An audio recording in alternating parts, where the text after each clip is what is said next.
Hello and welcome, my dear students. Once again, we are here in the second part of this chapter 12, electricity. Okay, in the last video, in the last part, we had deeply discussed about electric charge. Okay, we had discussed that how electric charges produce, what is electric charge, okay, what is the history of electric charge, okay, what are the properties of electric charge. So much things we had discussed in a long video. Okay, and we had also discussed in a light way that what is electric current. What we had discussed about electric current was the flow of electric charges. The flow of electric charges is called electric current. Is called electric current. This word we have, this line we had discussed in the last video. Okay. So my dear students, the flow of electric charges का flow होना, okay, that's called electric current. Current का मतलब ही क्या होता है बेटा? To flow. The meaning of current is to flow. किसी भी चीज का flow होने का मतलब क्या है? What is the mean to flow? Means movement. What it means? It means movement. किसी भी चीज का flow होना means the movement of that thing. Okay. So I know that any of the movement there is a thing behind that movement. कोई ना कोई चीज उस movement के पीछे होती ही है. Suppose if we talk about a jar, there are two jars. Okay, we will take the examples of two jars. Okay, and in this jar we have a pipe here, okay, which is joined these two jars at the bottom. There is some water, same level of water is there. Okay,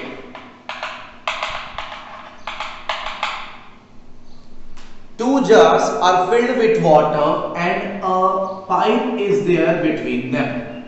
अब आप मेरे को ये बताएं कि क्या इस pipe में से पानी किसी भी जार में ट्रांसफर होकर उसके लेवल को बढ़ाएगा क्या? फिलहाल इसका लेवल जो है ये बेटा ये लेवल है. Okay, whether the water will travel from this pipe or not, I think in this condition आप जितने भी समय तक इसको रख दो, अगर इन दोनों जार्स का वाटर लेवल सेम है तो I don't think that the water will transfer from any of other jars from the second. मतलब इनमें से कहीं से भी वाटर ट्रांसफर होकर किसी दूसरे जार में आएगा ही नहीं. Why? और अगर हमें ये ट्रांसफर करना है, if we have to transfer this water from jar 1 to jar 2, अगर जार 1 से जार 2 हमें वाटर ट्रांसफर करना है, if अभी हम वाटर करंट का बात कर रहे हैं, वाटर का फ्लो का. यहां पर वाटर फ्लो नहीं हो रहा बेटा. First of all we will take the example of water. How do water flows and what is the thing behind the flow of water? क्योंकि हम ये जानने की कोशिश कर रहे हैं कि बेटा अगर फ्लो हो रहा है तो वो मूव हो रहा है, और अगर कोई चीज मूव हो रहा है तो उसके पीछे कुछ होगा. बेटा हम यहाँ वाटर को मूव कराएंगे तो कैसे करा सकते हैं? यस, एक चीज कर सकते हैं. अगर हम जार 1 को, ये जो मेरा जार 1 है, अगर हम इस जार 1 को थोड़ा सा हाइट दे दें, थोड़ा सा हाइट दे दें जार 1 को, ओके, और उसके बाद इस पाइप में से, ओके, हम जार 2 को वाटर देना शुरू करें. ओके, जार 2 को अगर हम वाटर देना शुरू करें जार 1 से, तो बेटा अब मुझे ऐसा लगता है कि the water will flow from this pipe and will increase the level of water in jar 2. अब मुझे ऐसा लगता है कि अब यहां पर से जो वाटर है बेटा, this water will go through this pipe and will increase the level of jar 2. अब यहां पर इस केस में, इन केस 1 में no water was flowing there. But in case 2 के अंदर water is flowing. So what is the difference? What is the main difference between these two cases? The main difference is this, height. Here height plays an important role for the movement of water. और हमें पता ही है कि height के होने के वजह से पोटेंशियल जनरेट होता है, because we all know that what is the main of क्योंकि किसी ना किसी तरह का एनर्जी जनरेट होता है due to what, due to force. What force, what is the force there which is attracting these waters and the level of the jar 2 is increasing? The force is gravity. You all know that gravity is working there. So due to gravity यहां पर क्या हो रहा है कि water flow हो रहा है. ओके, यहां पर ग्रेविटी थी नहीं, यहां पर ये हाइट के वजह से ग्रेविटी आ गई. ओके, सो आपको एक चीज क्लियर हो गया इस एग्जांपल से कि अगर किसी भी चीज का फ्लो हो रहा है, if something is flowing then there is a thing behind that. कुछ ना कुछ तो जरूर होता है. आप किसी भी फ्लो को एक्सप्लेन बिल्कुल कर सकते हैं. Okay, so what we have to do, अब हमें एक और एग्जांपल लेना है. Okay, now students, what we are going to take the second example here is the flow of wind, is the flow of air, is the flow of wind. बेटा मैंने पिछले video में भी आपको इस बात की जानकारी दी थी कि when wind flows, और जिस डायरेक्शन में विंड फ्लो हो रहा है कहीं ना कहीं उस डायरेक्शन में टेम्परेचर ज्यादा है, टेम्परेचर ज्यादा है. Why? Because an area whose temperature is high, the area experiences a low pressure region. एक लो प्रेशर का इलाका बनता है उस जगह पे जिस जगह में टेम्परेचर ज्यादा होता है. और the reason where the temperature is low, the reason एक ऐसा एरिया जहां पर बेटा टेम्परेचर जो है वो लो होता है, उस इलाके में बनता है हाई प्रेशर रीजन. ओके, तो हमेशा जो विंड होता है बेटा वो ये टेम्परेचर डिफरेंस के वजह से होता है. किसी दो रीजन में, किसी दो जगह में if there is an temperature difference between them, uneven heating of land, देखिए हम इसको ये शब्द लिख सकते हैं, uneven heating of land mass. Okay, किसी भी जगह में जो अनइवन हीटिंग होती है, कहीं ज्यादा गर्मी कहीं कम गर्मी, तो जहां बेटा ज्यादा गर्मी होती है, ओके, जहां पर ज्यादा गर्मी होती है वहां पर प्रेशर लो क्रिएट होता है, जहां कम गर्मी होती है वहां प्रेशर हाई क्रिएट होता है. And always the winds blow from the high pressure region to the low pressure region. हमेशा हाई प्रेशर से लो प्रेशर रीजन की तरफ जो है वो हवा मूव करती है, फ्लो करती है. तो यहां पर भी बेटा there is a movement, there is a flow of air, air का फ्लो, हवा का फ्लो. और इसमें भी what is the thing which is behind this flow, behind this movement. इस केस में कौन है जो मूवमेंट करा रहा है बेटा? इस केस में जो मूवमेंट करा रहा है that's temperature, the temperature difference. Okay, यहां कौन मूवमेंट करा रहा है? यहां बेटा मूवमेंट करा रहा है टेम्परेचर डिफरेंस. ओके, जो फर्स्ट केस में जो मूवमेंट हो रहा था हमारा, वो मूवमेंट किस कारण से हो रहा था? That movement was due to the height difference. Okay, so there is some difference, कुछ ना कुछ तरीके का डिफरेंस है. किसी ना किसी चीज को अगर मुझे फ्लो कराना तो there must be a difference. Okay, here temperature difference is there, pressure difference is there. Okay, in the first case when we had talked about the water flow, water current, the height difference was there. Okay, now we are going to talk about the flow of electric charges. How electric charges can flow. what type of difference we need there to flow the electric charges. So let's see the main topic. Okay my dear students, so understand this, understanding the flow of charges in an electric current. First of all we have to talk about the magnets. You had seen magnet.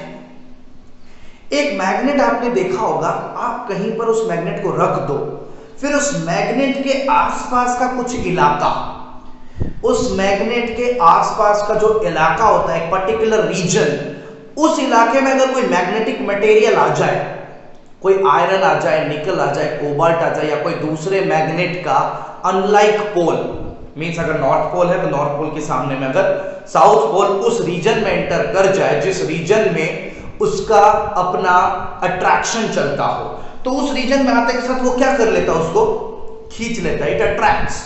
तो उसी तरीके से जैसे एक magnet का अपना एक effect का रीजन होता है, एक एरिया होता है, दैट्स उसी के तरीके से बेटा अगर हम एक चार्ज यहां रख दें, one electric charge is here which I am telling Q, तो बेटा इस चार्ज को अगर मैंने किसी सरफेस पे रख दिया है, तो इस चार्ज के भी अगल बगल किसी इलाके में, आई एम ड्रॉइंग दिस आर्बिटरीली मैं ड्रॉ कर रहा हूं, ये एक्चुअल नहीं है, ओके, मैं ऐसा मान रहा हूं कि ये जो इलाका है बेटा, दिस एरिया, ये एरिया के अंदर ये चार्ज अपना इफेक्ट शो करेगा, ठीक है। तो इस तरीके का था area where a charge effect shows their effect, ये एरिया जहां पर चार्ज अपना इफेक्ट शो करता है, that is known as electric field.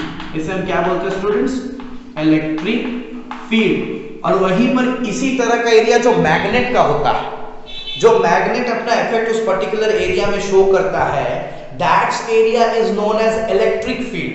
And here the area where the charge shows its property, that area is known as electric field, okay।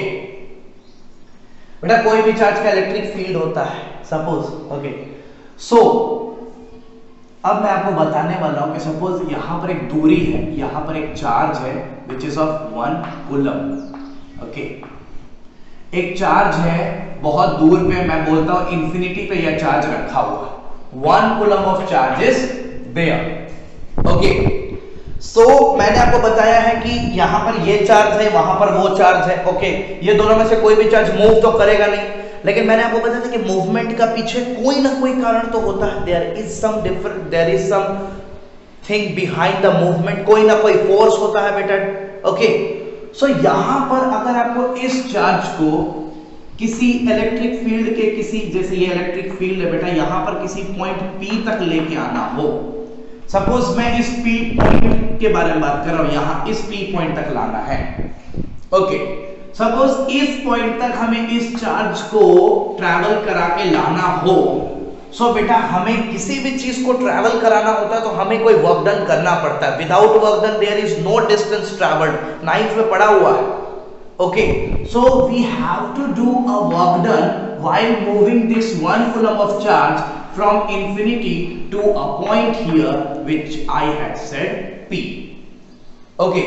तो ये जो work done होगा ना बेटा, ये जो काम हमें करना पड़ेगा इस चार्ज को यहां से उठा के यहां लाने में, ये जो काम करना पड़ेगा, that's called electric potential, electric potential बोलते हैं इस वर्क को, that's called electric potential.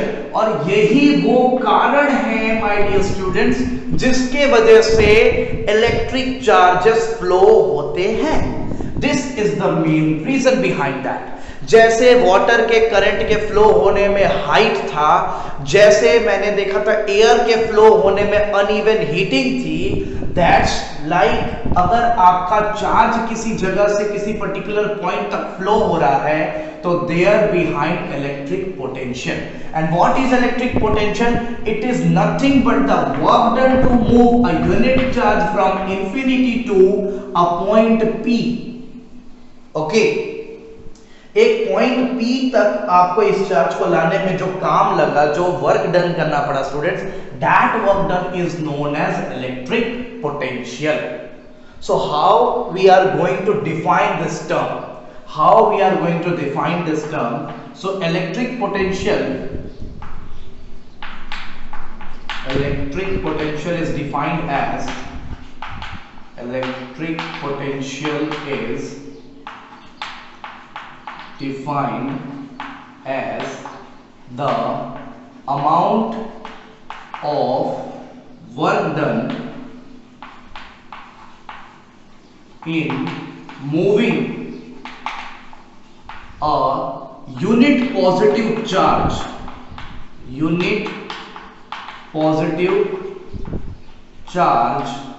from infinity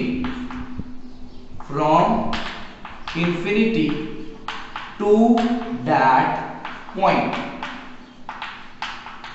This is the perfect definition for this. बेटा, this always been a positive charge. हम इसे पॉजिटिव चार्ज के तौर पे लेते हैं. And why we are taking it as a positive charge? I will explain you soon. मैं बहुत जल्दी आपको बताऊंगा कि हमने इस डेफिनेशन में यूनिट पॉजिटिव चार्ज ही क्यों बोला है. Okay, I'll explain you after. But अभी फिलहाल हमें यह देखने की जरूरत है कि ये जो चार्ज है इसको किसी इंफिनिटी पॉइंट से किसी पॉइंट तक लाने में जो कार्य किया गया, जो वर्क डन किया गया, दैट्स कॉल्ड इलेक्ट्रिक पोटेंशियल. और इसी के वजह से बेटा चार्जेस मूव करते हैं, चार्जेस फ्लो करते हैं ड्यू टू पोटेंशियल. अब ये पोटेंशियल शब्द आपने देखा, पोटेंशियल कहीं और भी देखा था आपने पिछले साल. पिछले साल पोटेंशियल का मतलब क्या था? What is the meaning of potential? It was a type of energy which is stored in a body which is at rest. कोई बॉडी जो रेस्ट पे है उसमें जो एनर्जी स्टोर्ड होती है दैट्स कॉल्ड पोटेंशियल. ओके, सो यहां पर ये जो चार्ज है ना बेटा, इसमें भी एक एनर्जी स्टोर्ड थी, जिस एनर्जी के वजह से वो एनर्जी चेंज हुई काइनेटिक एनर्जी में, और वो काइनेटिक एनर्जी की वजह से ये चार्ज इस पॉइंट तक पहुंचा. ओके, सो इलेक्ट्रिक पोटेंशियल अगर हम सिंपली डिफाइन करें तो वो वर्क डन यहां पर है जिसको हम इंफिनिटी से अगर चार्ज हम इस पॉइंट तक लेके आए तो सपोज ये तो पॉइंट P का हुआ ना, अगर हमें यहां पर इस पॉइंट तक लेके आना है पॉइंट R तक. ओके, सो ये भी R की इलेक्ट्रिक पोटेंशियल होगा, इलेक्ट्रिक पोटेंशियल ऑफ R. जैसे कि मैंने यहां पर लिखा ना दैट पॉइंट, तो यहां पर that point means point P. अब यहीं पर that point means point R का अगर हम देखें तो यही charge 1 coulomb of charge if transfers to at point R, so जो वर्क डन लग रहा है वो सेम है. कोई भी बेटा इस फील्ड में, इलेक्ट्रिक फील्ड के अंदर में किसी भी चार्ज को लाना किसी पर्टिकुलर पॉइंट तक is called electric potential of that point. इस पॉइंट का इलेक्ट्रिक पोटेंशियल ये W है, इस पॉइंट का पोटेंशियल डिफरेंस ये W है. ओके, तो ये था इलेक्ट्रिक पोटेंशियल. इसके बारे में और भी बातें हमें करनी है कि इलेक्ट्रिक पोटेंशियल को डिनोट कैसे करते हैं. Okay, so I am writing here we denote electric potential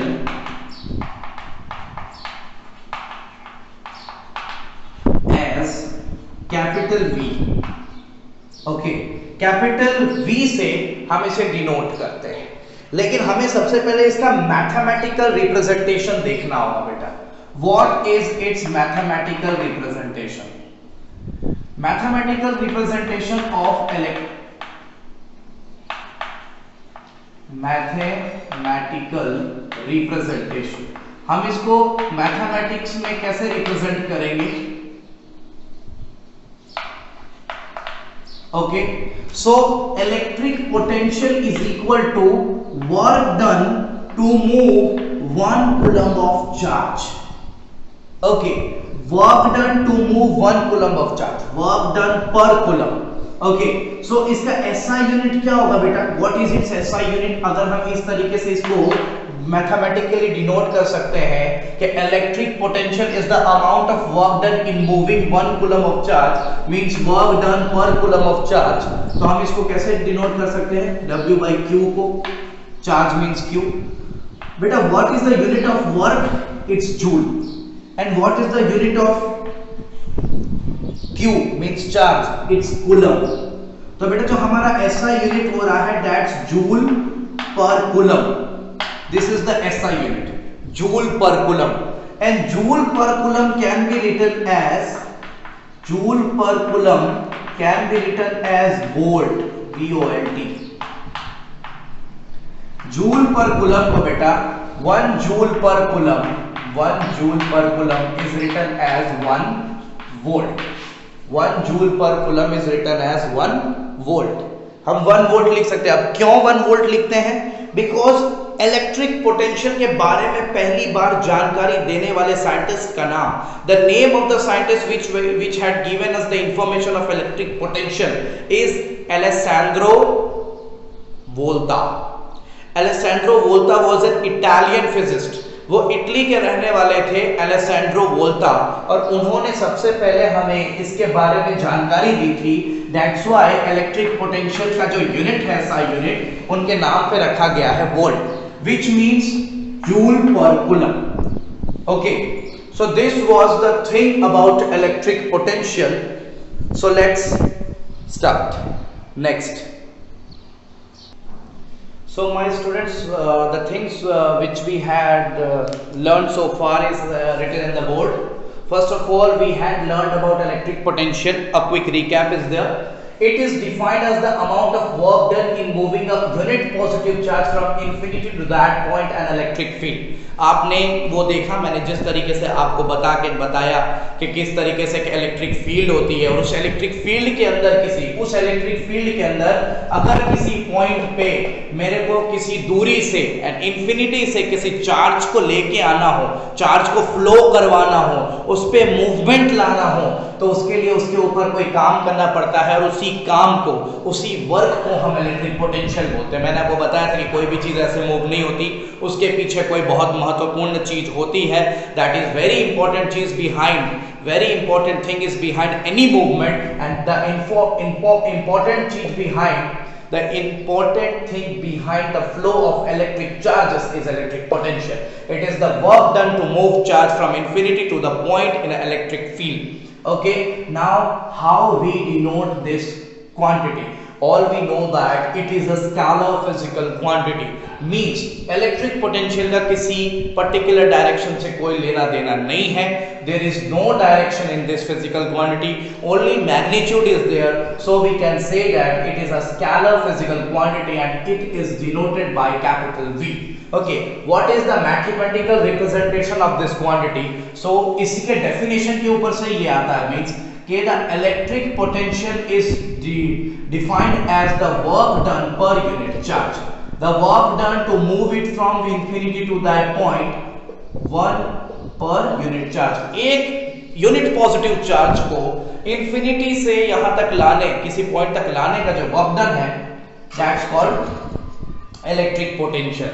So what is the SI unit of electric potential? So we had done that, work done का SI unit हमने लिखा है joule, okay, charge का लिखा coulomb, joule पर coulomb, it's called volt. और ये नाम बेटा कहां से आया है? This name is given from the name of a scientist known as Alessandro Volta, which is an Italian scientist. तो एक क्विक रिकैप हो गया। क्विक रिकैप इसलिए करवाया मैंने क्योंकि आपको अभी एक चीज से इसका डिफरेंस बनाना है, that is potential difference. Okay बेटा, चार्जेस जो है ना वो पोटेंशियल डिफरेंस के वजह से फ्लो करती है। ओके, इलेक्ट्रिक पोटेंशियल और पोटेंशियल डिफरेंस में फर्क है, और कहां फर्क है मैं आपको अभी बताना चाहता हूं। दैट्स व्हाई मैंने रिकैप करा दिया। अब आपको ये चीज रिकैप हो गई है। Now I am going to explain you what is potential difference. So my dear students, यहां पर वही पुरानी तस्वीर मैंने आपके सामने बना दी है कि एक पॉइंट है P, जहां पर हमें इस कूलम चार्ज को, 1 coulomb of charge is transfer from the infinity to this point. Okay, this is known as the work done between infinity and this point is known as electric potential. Okay, same here, the work done between infinity to move this charge from the infinity to the point R, this work done is also known as electric potential. But अब अगर हमारे पास यहां कोई charge है P point पे which is in an electric field, किसी charge के वजह से जो इलेक्ट्रिक फील्ड बन रही है बेटा, इसके अंदर ही दोनों पॉइंट्स हैं हमारे P एंड R. सपोज हमें इस पॉइंट से 1 कूलम ऑफ चार्ज को इस R पॉइंट तक ले जाना हो, वहां पर भी कोई वर्क डन तो लगेगा ही लगेगा, W dash. So if we want to take the charge from point P to point R, so what this work done will be called? This work done is known as potential difference. Potential difference. That's called potential difference. क्योंकि बेटा इस point पे भी कोई charge है और इस point पे भी कुछ ना कुछ चार्ज तो होगा. ओके, सो इनके बीच में पोटेंशियल डिफरेंस कैसे हुआ? सपोज मेरे पास ये पॉइंट, मैं ये पॉइंट P को यहां रखता हूं, ओके, और ये पॉइंट मैं R को यहां रखता हूं. सपोज पॉइंट P के पास जो है ना बेटा वो 10 कूलम का चार्ज है और पॉइंट R के पास 1 कूलम का चार्ज है. और हमको पता है कि already the things flow from the high concentration to the low concentration. अब बेटा ये चार्ज इधर तो फ्लो होगा नहीं, this charge will flow from P to R, P से R ही चार्ज फ्लो होगा. ओके, तो बेटा अब यहां एक पॉइंट से दूसरे पॉइंट में जो चार्जेस फ्लो होते हैं और उस चार्ज को फ्लो करने के लिए जो वर्क डन का यूज होता है, देखो बेटा कोई वर्क डन के बिना ये चार्ज अपने आप यहां से कूद के यहां नहीं जाएगा. It will not go spontaneously from the point P two point R. Any change of movement can not do it on it's spontaneous. अपने से कभी नहीं होता बेटा, देयर इज समथिंग. तो यहां पर भी ये जो वर्क डन है, जो इस पॉइंट से इस पॉइंट को, ये पॉइंट P से पॉइंट R तक किसी चार्ज को ट्रैवल करा के ले जाए, that's called potential difference. So how we can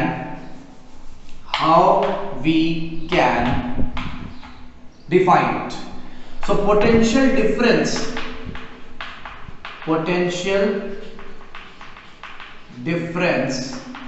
between two points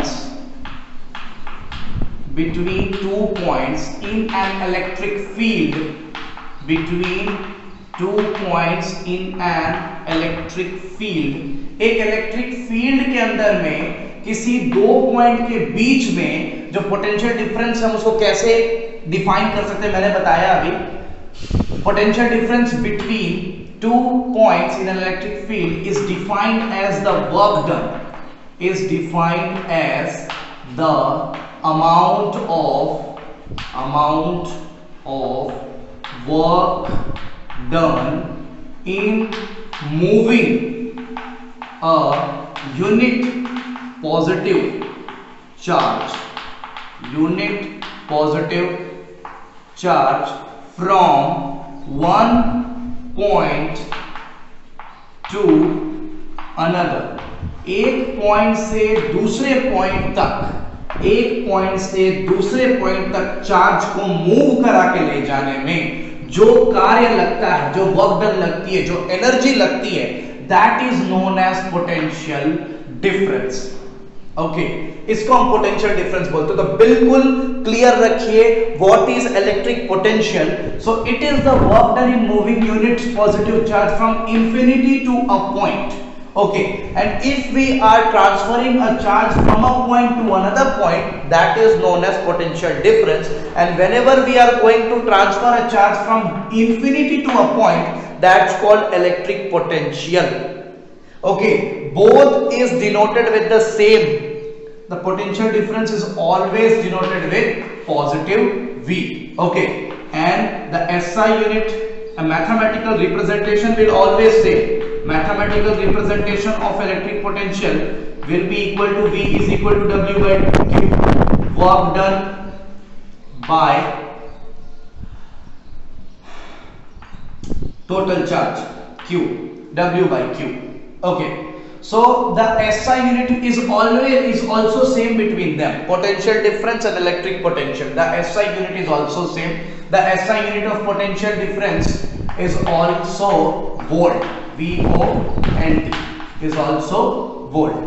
Okay, so the main difference between electric potential and potential difference is that in electric potential we are carrying a unit positive charge from infinity to a point in an electric field, and in potential difference we are carrying a charge from a point to the another point in an electric field, and the work done in moving the charge from a point to the another point is known as potential difference.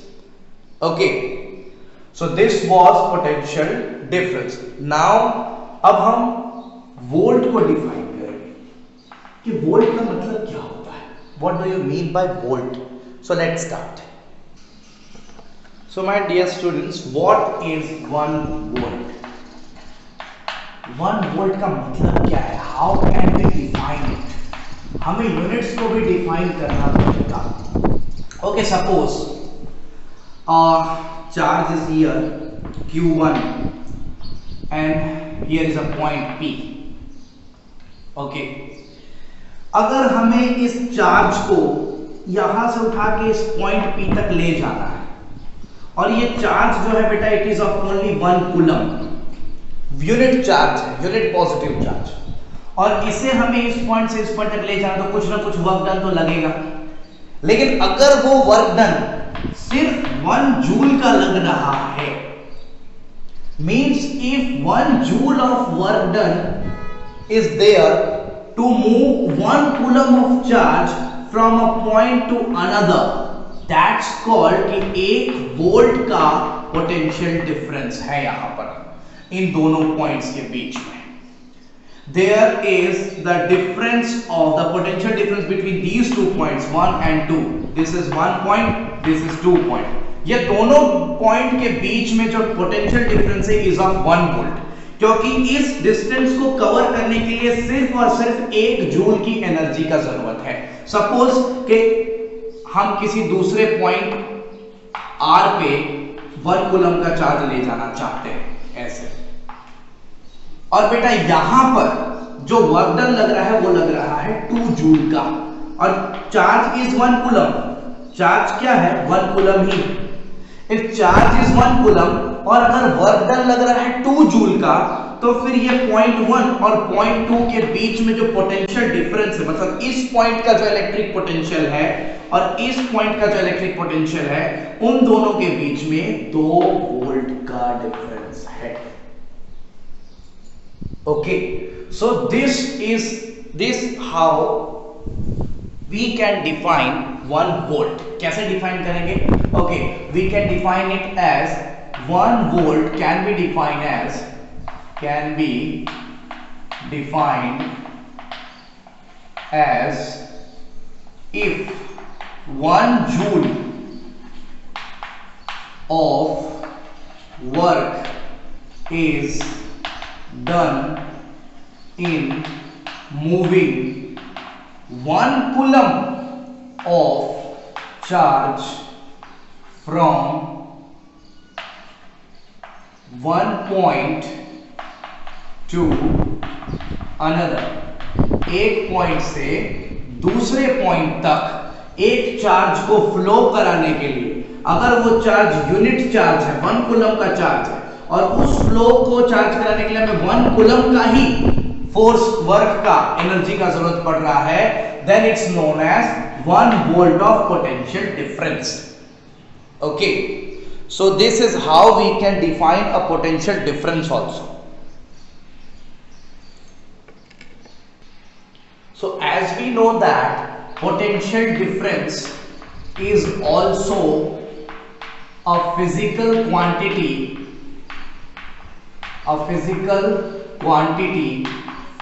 potential difference भी एक physical quantity है. So we have a device to measure it. अगर हमें potential difference को measure करना है तो we have a device, और उस device का नाम है वोल्ट मीटर.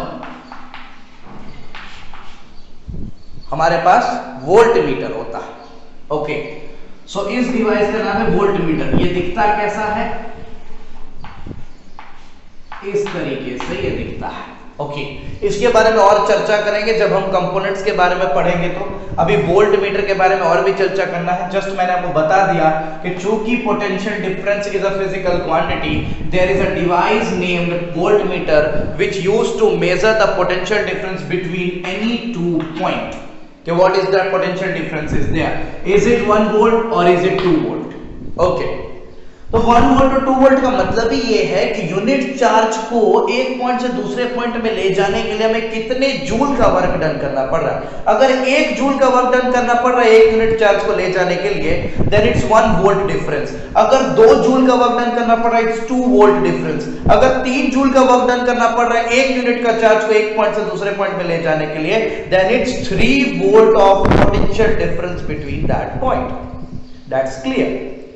ओके, सब कुछ वर्क डन का कमाल है। Okay, so now we are going to explain the next topic. So students, now as we have the concept of electric potential and potential difference, so it's the time to study the concept of electricity in deep now. अब हमें electricity को और अच्छे से पढ़ना है। एक चीज तो हम जानते हैं, the flow of charges, the flow of electric charges is called electricity. Okay, the flow of electric charges is called electricity. Okay, चलिए ये बात हम जानते हैं। और कैसे फ्लो होता है, इसके पीछे कौन है, इसके पीछे वो वर्क डन है, इसके पीछे वो इलेक्ट्रिक पोटेंशियल है, इसके पीछे वो potential difference. Okay, that's are all behind it. So how we are going to denote electricity? So we denote electricity, electric current, we can say that electric current with capital I. With capital I we denote electric current. Okay. Okay, and what is the mathematical representation of electric current? Mathematical representation of electric current. Okay, what it will be, because electric current हमेशा से बेटा किसके द्वारा, हमेशा से electric current जो होता है वो एक कंडक्टर, किसी कंडक्टर के अंदर से इलेक्ट्रिक चार्जेस फ्लो होते हैं। Okay, why? कंडक्टर के अंदर से ही क्यों होते हैं? किसी इंसुलेटर के अंदर से कभी इलेक्ट्रिक चार्जेस क्यों फ्लो नहीं होते? अब इनके बीच में भी एक डिफरेंस बता देते हैं हम स्टूडेंट्स। कंडक्टर के अंदर जो एटम्स होते हैं, और आपको पता है एटम के अंदर न्यूक्लियाई होता है, मैंने आपको ये बात बहुत पहले बताई थी कि एटम के अंदर न्यूक्लियस होता है, प्रोटॉन न्यूट्रॉन और अगल बगल इलेक्ट्रॉन घूम रहे होते हैं। बेटा जो कंडक्टर्स होता था, कंडक्टर्स, उसमें जो इलेक्ट्रॉन्स होते हैं ना, बाहर वाले वैलेंस इलेक्ट्रॉन, उसके साथ प्रोटॉन का उतना ज्यादा, न्यूक्लियस जो है उसको उतना ज्यादा टाइटली पकड़ के रखता नहीं, तो ये इलेक्ट्रॉन है ना वो भाग जाते हैं बहुत बार। और वो ये जो इलेक्ट्रॉन है ये एटम टू एटम ट्रैवल कर सकते हैं, एटम टू एटम। और जो इलेक्ट्रॉन इस तरीके से अपने ऑर्बिट में से निकल के एटम टू एटम ट्रैवल कर सकता है, that electrons are known as free electrons. Okay, और यही फ्री इलेक्ट्रॉन्स जो होते हैं बेटा कंडक्टर्स में बहुत होते हैं, लेकिन इंसुलेटर्स में फ्री इलेक्ट्रॉन्स होते नहीं हैं, क्योंकि इंसुलेटर्स में बेटा ये जो न्यूक्लियस होता है ये इलेक्ट्रॉन्स को बहुत ही टाइटली पकड़ के रखता है और जाने ही नहीं देता। ओके, तो in insulator the nucleus hold the electrons very tightly, that's why in insulators the free electrons are not there, but in conductor the free electrons produced due to the less force between the center means nucleus and electron। तो ये electron अपना orbit छोड़ के atom to atom travel करता है, that's why the electric charges travels। Okay, तो free electron जो होता है वो कंडक्टर में होता है, that's why कंडक्टर इलेक्ट्रिसिटी जो है वो बिल्कुल कंडक्ट करते हैं। Okay, that's the main reason behind it. Now in a wire हम कैसे बोल सकते हैं कि इसमें ज्यादा करंट फ्लो होगा कि कम करंट फ्लो होगा? ओके, फर्स्ट ऑफ ऑल एक साइंटिस्ट ने फ्लो ऑफ चार्जेस के बारे में डिस्कवर किया था. उन्होंने कहा था कि अगर आप किसी conducting wire, this is a conducting wire, उसका कोई एक एंड अगर आप किसी चार्ज बॉडी के साथ जोड़ दो और दूसरा एंड किसी दूसरी बॉडी के साथ जोड़ दो, तो बेटा ये एंड को हम बोलेंगे, सपोज ये पॉजिटिवली चार्ज है, ओके, पॉजिटिवली चार्ज एंड है, नेगेटिवली चार्ज एंड है, तो this is known as positive terminal और this is known as negative terminal. Okay, ये इस तरीके के दो टर्मिनल्स आपको ज्यादातर किसी बैटरी में मिलते हैं जिसके पास दो टर्मिनल्स होते हैं और वो दोनों टर्मिनल्स का जो पोटेंशियल होता है वो पोटेंशियल में काफी डिफरेंस होता है. Okay, so this is positive terminal and this is negative terminal. Okay, so मैं आपको बताने जा रहा हूं कि जो इलेक्ट्रिक करंट है उसका डायरेक्शन क्या होता है. इलेक्ट्रिक करंट किस टर्मिनल से, बैटरी के किस टर्मिनल से किस टर्मिनल की तरफ बहती है. तो the direction of electric current is always from the positive terminal to negative terminal. Positive terminal से नेगेटिव टर्मिनल, ये एक कन्वेंशनल डायरेक्शन होता है बेटा करंट का. लेकिन आप खुद देख लो, क्या इलेक्ट्रॉन नेगेटिव की तरफ जाएगा? Electron is always a negative charge, so it will attract towards positive charge, means positive terminal. मतलब अगर हम इलेक्ट्रॉन का डायरेक्शन को देखें तो electron will not flow towards the negative terminal, electron will flow towards the positive terminal.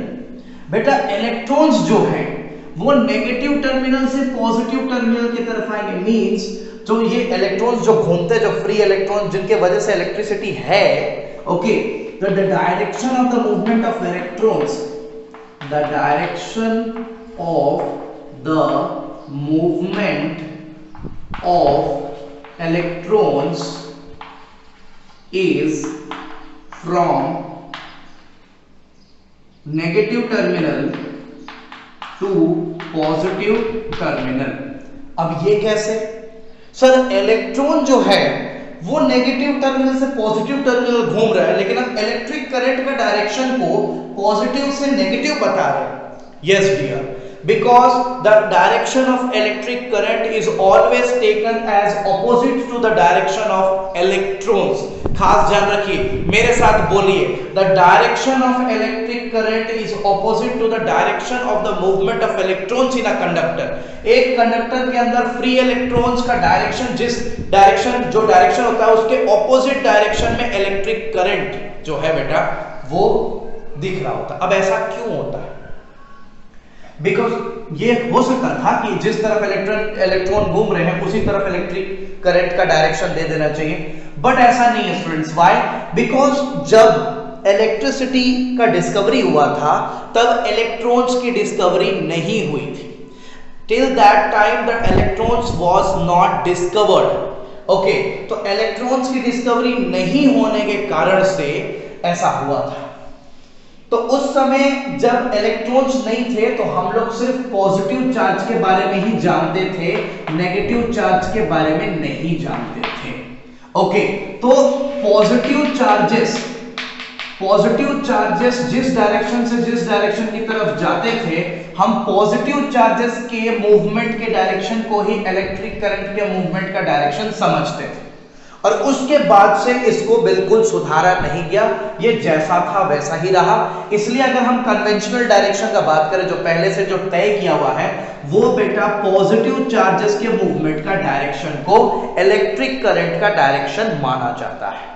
The movement of the positive charge, the direction of the movement of the positive charge is referred as the direction of electric current, and the direction of the movement of electrons is as opposite as the direction of the movement of electric current.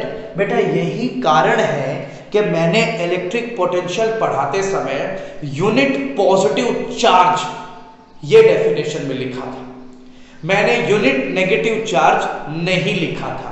Because जब electricity और electric potential के बारे में बातें होती थी, जब electric charges को ट्रांसफर करने के बारे में बातें होती थी, तब सिर्फ पॉजिटिव चार्ज ही जो है वो डिस्कवर हो पाया था। Electrons was not discovered that time. बाद में डिस्कवरी हुई तो फिर हम इस चीज को ऐड करते हैं कि the direction of the movement of electron is as opposite to the direction of movement of electric current. Okay, so this is the main thing.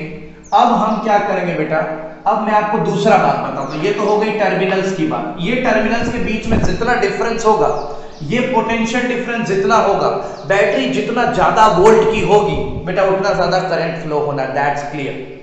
But ये चीज, ये एरिया आपको दिखाई दे रहा होगा, देखिए ये जो आपको राउंड एरिया दिखाई दे रहा है, that's called area of cross section. Area of cross section of a conductor. किसी भी कंडक्टर का अपना एक एरिया ऑफ क्रॉस सेक्शन तो होता ही, और ये एरिया ऑफ क्रॉस सेक्शन भी डिपेंड करता है कि आखिरकार करंट कितना फ्लो होगा। इसलिए बेटा वायर जितना ज्यादा मोटा होता है, करंट उतना ज्यादा फ्लो होता है। वायर जितना ज्यादा पतला होता है, करंट उतना कम फ्लो होता है। ओके, सो जितना ज्यादा ये एरिया ऑफ क्रॉस सेक्शन होगा, उतना ज्यादा करंट फ्लो करेगा। सो ये पूरी डेफिनेशन नहीं है इलेक्ट्रिक करंट की। इलेक्ट्रिक करंट की डेफिनेशन अब मैं आपको ऊपर एक परफेक्ट तरीके से लिख के देने वाला हूं। ओके, जिसमें हम एरिया ऑफ क्रॉस सेक्शन को भी शामिल करेंगे और टाइम को भी शामिल करेंगे। Because you all know that आपने मोशन पढ़ा हुआ है। ओके, सो आपको पता है कि किसी भी चीज का जो मूवमेंट होता है बेटा, वो विथ टाइम होता है, चाहे वो कोई भी हो, चाहे वो कोई भी हो, उसका जो मूवमेंट होगा वो विथ टाइम होगा। Okay, so what is the perfect definition of electric current? तो electric current is defined as electric current is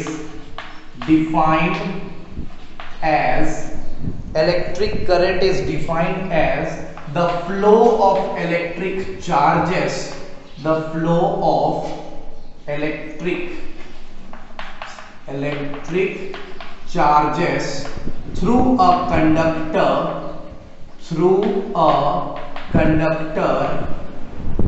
in unit charge and unit cross sectional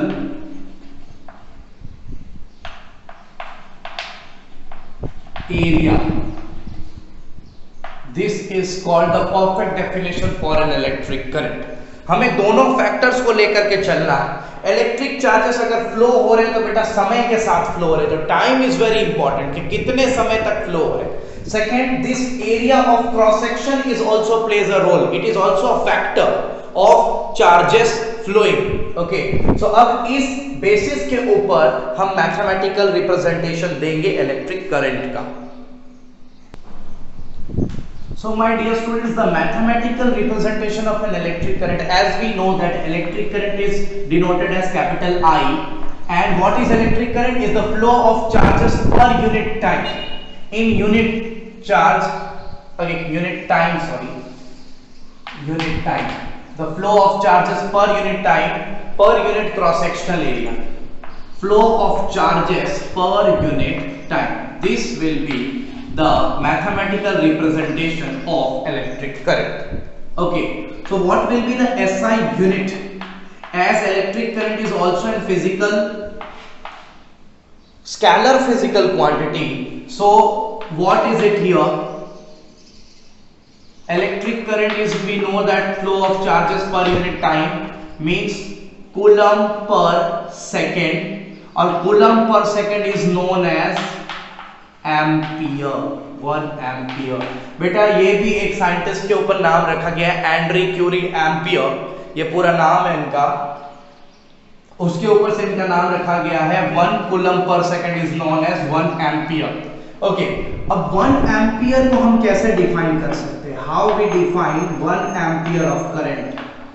1 ampere of electric current कैसे define कर सकते हैं? So 1 ampere of electric current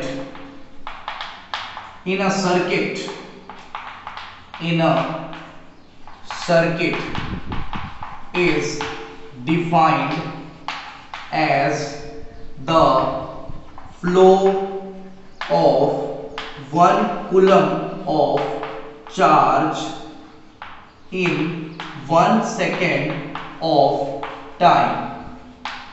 अगर 1 second में 1 coulomb of charge flow होता है through unit cross sectional area, through unit cross sectional area, अगर एक यूनिट एरिया एक पर्टिकुलर एरिया से अगर 1 सेकेंड में 1 कूलम ऑफ चार्ज फ्लो होता है, that's known as 1 ampere of electric current. Okay, so beta, this was the definition of 1 ampere of current।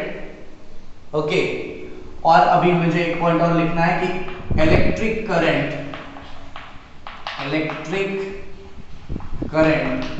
Is a scalar quantity. अब इस पर सवाल उठने चाहिए कि sir how you had written this that 1 amp electric current is scalar quantity, because अभी मैंने समझाया कि इलेक्ट्रिक करंट का direction is from positive terminal to the negative terminal. मैंने अभी आपको समझाया, तो आप बोलोगे सर आपने अभी हमें डायरेक्शन बता दिया इलेक्ट्रिक करंट का, तो आप इलेक्ट्रिक करंट को स्केलर क्वांटिटी कैसे लिख सकते हो? So my dear students, direction अगर किसी क्वांटिटी का फिक्स्ड हो, means constant direction, electric current has a constant direction from positive terminal to negative terminal। electric current का direction कभी change नहीं होता, it's constant। so if any quantity has a constant direction then it can be categorized in a scalar quantity। Direction का तो कोई लेना देना नहीं होगा इसमें, क्योंकि वो तो फिक्स्ड है, वो कोई चेंज नहीं होने वाला। हमें फोकस सिर्फ मैग्नीट्यूड पे ही करना है कि कितना एम्पियर का करंट आखिरकार है। okay, so this is the main thing, that's why electric current is known as scalar quantity। okay, so this was the thing that we have to be discussed here। so my dear students, in this video we had discussed about electric current in detail, we had discussed about electric potential in detail, we had discussed about potential difference in detail, and we had discussed about how conductors conduct electricity but not the insulators। okay, so this was the thing that we have explained in this second part of video। okay, in the first part we had discussed about electric charge mainly, and in this part we had discussed about electric current, electric potential and potential difference। okay, so in the next video we are going to discuss about the electric circuit। okay, how electric circuit, in an electric circuit electric current flows, so many devices we are going to discuss on that। okay, but one thing is more here to discuss, one thing is left। okay, what is left is how to measure electric current and potential difference। okay, so there are two devices to measure that। first is ammeter। okay, ammeter is a device, it is a device which measures electric